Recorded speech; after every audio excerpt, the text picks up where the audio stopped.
Ma chair est la vraie nourriture et mon sang est la vraie boisson.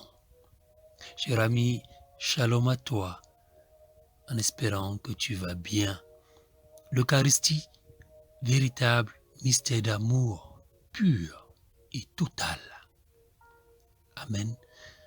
Évangile de Jésus-Christ selon Saint Jean, chapitre 6, les versets 52 à 59. Les Juifs se querellaient entre eux. Comment celui-là peut-il nous donner sa chair à manger? Jésus leur dit alors, Amen, je vous le dis, si vous ne mangez pas la chair du Fils de l'homme et si vous ne buvez pas son sang, vous n'avez pas la vie en vous.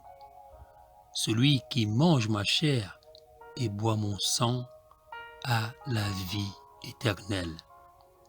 Et moi, je le ressusciterai au dernier jour. En effet, ma chair est la vraie nourriture et mon sang est la vraie boisson. Celui qui mange ma chair et boit mon sang demeure en moi et moi, je demeure en lui. De même que le Père qui est vivant m'a envoyé et que moi, je vis par le Père, de même, celui qui me mange, lui aussi, vivra par moi. Tel est le pain qui est descendu du ciel. Il n'est pas comme celui que les pères ont mangé. Eux, ils sont morts.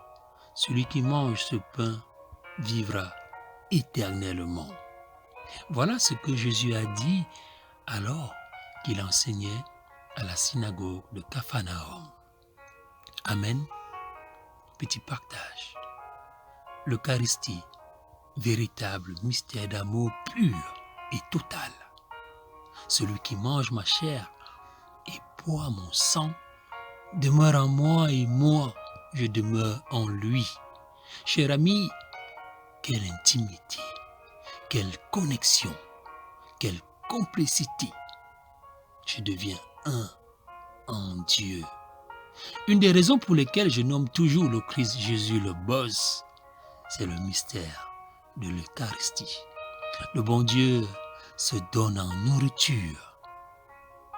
Oui, cher ami, je ne saurais vous donner des explications à ce grand mystère de communion entre la vie divine et la vie humaine, entre l'éternité et le présent.